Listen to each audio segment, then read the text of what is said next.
মুসলিমদের চেয়ারে বসে থেকে কিভাবে আপনার কচি কচি সুন্দর অবলা সরলা শিশু বাচ্চাদের শিক্ষা ব্যবস্থায় এই কোরআনের শিক্ষা দিতে পারেন নাই। এটি কি আমাদের দুর্ভাগা জাতি নয়? এই বাংলাদেশের প্রেক্ষাপটে যেখানে আপনার 90-র উপরে মুসলিমদের অবস্থান, এই মুসলিমদের শিক্ষা ব্যবস্থায় প্রাইমারি সেক্টরে কেন কোরআন শিক্ষা থাকবে না? কেন থাকবে না? আপনি জানেন না মুসলিম হতে হলে কোরআনকে শিখতে হবে? এই শিক্ষা করা সবার উপরে অজীব। আল্লাহ রাসূল সাল্লাল্লাহু আলাইহি ওয়াসাল্লাম বলেছেন, তালাবুল ইলমি ফারিদাতুন আলা কুল্লি মুসলিম। প্রত্যেকটা মুসলিমের উপরে এই দ্বীনের জ্ঞান অর্জন ফরজ। দ্বীন জানেন কোথায় থেকে? দ্বীন জানতে হলে আপনাকে নাম্বার 1 কোরআনের কাছে আসতে হবে। কোরআনকে যদি আপনি বুঝতে চান তাহলে সুন্নাহর কাছে যেতে হবে। এই জন্য সুন্নাহ জানা অপরিহার্য। এই সুন্নাহ, কোরআন এবং সুন্নাহকে কিভাবে কেন জানবেন? আমাদের নবীর মূলনীতি ছিল তিনি একটিও কথা বাড়িয়ে বলতেন না। তিনি কোন সমাজের নীতি, রাষ্ট্রনীতি, পারিবারিক নীতি, বিচার, ফয়সালা, ব্যবসা বাণিজ্য, কৃষি, ক্ষেত খামার, প্রত্যেকটা সেক্টরে, প্রত্যেকটা বিভাগে নবীজি সাল্লাল্লাহু আলাইহি ওয়াসাল্লাম কোরআনের কথাই কথা বলতেন। তিনি ওমা ইয়ানতিকু আনিল হাওয়া ইন হুয়া ইল্লা ওয়াহয়ুন ইউহা। জিবরিল আমিন যতক্ষণ পর্যন্ত ওহী না নিয়ে আসতেন ততক্ষণ পর্যন্ত তিনি একটিও কথা বলতেন না, নিজের পক্ষ থেকে বানিয়ে কথা বলতেন না। তিনি কোরআন দিয়ে রাষ্ট্র প্রতিষ্ঠা করেন নাই, বিশ্বের শান্তির ধর্ম প্রতিষ্ঠা করেন নাই, আজও সম্ভব।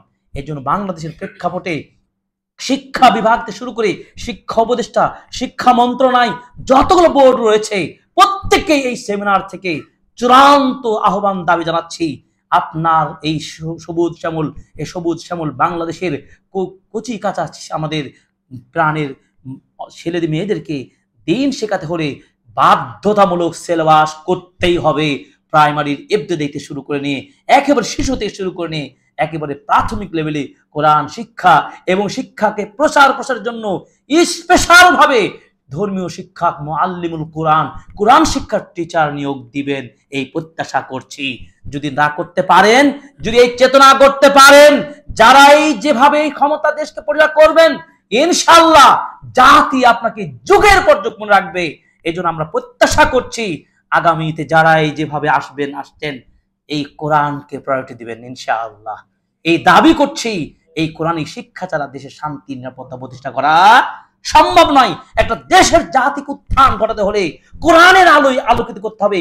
কোরআনে আল্লাহ তাআলা যে আদর্শের কথা বলেছে, কোরআন যেভাবে উত্তম চরিত্র গঠনের কথা বলেছে, পৃথিবীর কোন দর্শন শাস্ত্রে, কোন সাহিত্যে আপনি এই চরিত্রের কথা পাবেন না। কোরআন এমন একটা কিতাব, আপনি আশ্চর্য হয়ে যাবেন। 1000-এর ঊর্ধ্বে আয়াত রয়েছে যেখানে শুধু নৈতিকতার কথা বলে। সুবহানাল্লাহ, চিন্তা করতে পারছেন? নৈতিকতার কথা বলে, শুধুমাত্র কি আখলাকের উপরে, চরিত্র উন্নয়নের ব্যাপারে। আর প্রায় 300-এর ঊর্ধ্বে কয়েকটি আয়াত দিয়ে ইবাদতের কথা বলেছেন। ইবাদত আগে না আখলাক? আগে আখলাক, আগে আচরণ। আপনি মদ খাবেন, গাঁজা খাবেন, আর আপনি আবার ঈদের মাঠে প্রথম মুসাল্লি হবেন ভালো পোশাকটা পরে। এই মুসাল্লির বাংলাদেশে দরকার নাই। টেলিভিশনে টকশোতে আপনি কথা বলবেন, এই মুসাল্লির, ঈদের মুসাল্লি আমাদের দরকার নাই। আপনাকে হতে হবে, আপনাকে আর আখলাকে সুন্দর হতে হবে। রাসূল সাল্লাল্লাহু আলাইহি ওয়াসাল্লামের এই দুনিয়াতে আগমন ঘটানো হয়েছে। তিনি এসেছেন কেন জানেন? শুধু ইবাদত নামাজই নিয়ে পড়ে থাকবে তা নয়। অনেকে একশনের কথা তথাকথিত ব্যক্তি পূজারীরা বলে যে মৌলবীরা শুধু কোরআনের কথা বলে, মসজিদের কথা বলে, নামাজের কথা বলে না। মুসলিমরা, ইমামরা না, আমাদের রাষ্ট্রীয় নেতা মুহাম্মদ রাসূলুল্লাহ সাল্লাল্লাহু আলাইহি ওয়াসাল্লাম আদর্শ প্রতিষ্ঠার জন্য এসেছেন। এই জন্য তিনি বলছেন ইন্নামা বুইসতু লিউতাম্মিমা মাকারিমাল আখলাক। আমি উম্মাহ যে ভ্রান্ত যে চরিত্রগুলো রয়েছে সেগুলো সংশোধন করে দেওয়ার জন্য সলেট সোজা নমুনা হিসেবে আল্লাহ আমাকে পাঠিয়েছেন। সুবহানাল্লাহ, আমি একজন টিচার হিসেবে প্রেরিত হয়েছি যে টিচার মানুষের আখলাক শেখাবে। কে? নবী মুহাম্মদ সাল্লাল্লাহু আলাইহি ওয়াসাল্লাম। চিন্তা করতে পারছেন? যখন আয়েশা রাদিয়াল্লাহু তাআলা আনহাকে জিজ্ঞাসা করা হলো রাসূল সাল্লাল্লাহু আলাইহি ওয়াসাল্লাম আখলাকটা কেমন, তিনি কি বলেছিলেন? তিনি একটা উত্তর দিয়েছেন, এই কোরআনটা হচ্ছে রাসূলের আদর্শ।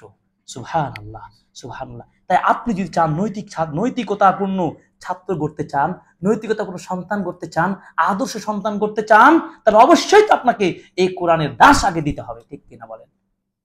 এই জন্য দাবিটা জানাচ্ছি যে আদর্শ সন্তান, আদর্শ নাগরিক যদি গড়তে পারেন, তাহলে গড়তে চান, তাহলে প্রাইমারি বলেন, আর ইবতেদায়ী বিভাগ বলেন, আর শিশু বিভাগ বলেন, কিন্ডারগার্টেন বলেন, সকল সেক্টর আগে কোরআন হাতে তুলে দিন। তাহলে আপনি আদর্শ নাগরিক পাবেন। এই আদর্শ নাগরিক একটা দেশকে সুন্দর দুর্নীতিমুক্ত, রাজনীতি, দুর্নীতি, রাহাজানি, তারপর চাঁদাবাজ মুক্ত একটা সুন্দর রাষ্ট্রের নাগরিক গড়ে উঠবে। আর এই নাগরিক দিয়ে একটা শান্তিপূর্ণ নিরাপত্তা দেশ প্রতিষ্ঠা করা সম্ভব হবে। ইসলাম ছাড়া কোনোদিন পূর্ণাঙ্গ নিরাপত্তাপূর্ণ দেশ গঠন করতে কেউ পারবে না। আমার একটা টপিক ইচ্ছা করেছিলাম যে এই বিষয়ে কথা বলবো, দেশে শান্তি নিরাপত্তা প্রতিষ্ঠার জন্য কি করণীয়। আমি সেই টপিকটা চেঞ্জ করে দেখলাম যে এই টপিক্সের আগে যেটা দরকার, কোরআন শিক্ষা দরকার। এই জাতিকে আগে প্রথম সার্জারি যেটা করতে হবে, অপারেশন যেটা করতে হবে, সেটা হচ্ছে এই অন্ধপূর্ণ সমাজের ছেলে মেয়েদেরকে, অভিভাবকদেরকে আগে অন্ধত্ব দূর করে কোরআনের আলোকে আগে আলোয় আনতে হবে। এই জন্য কোরআনের প্রকল্প, বুঝতে পেরেছেন আপনারা? এই ডিএস সেন্টার এই জন্য কোরআনের প্রকল্প। আমি মনে করি ওয়েলকাম জানাচ্ছি এই সেন্টারে আপনারা যে সুন্দর একটা উদ্যোগ গ্রহণ করেছেন। আল্লাহ তাআলা কবুল করুন, আমিন।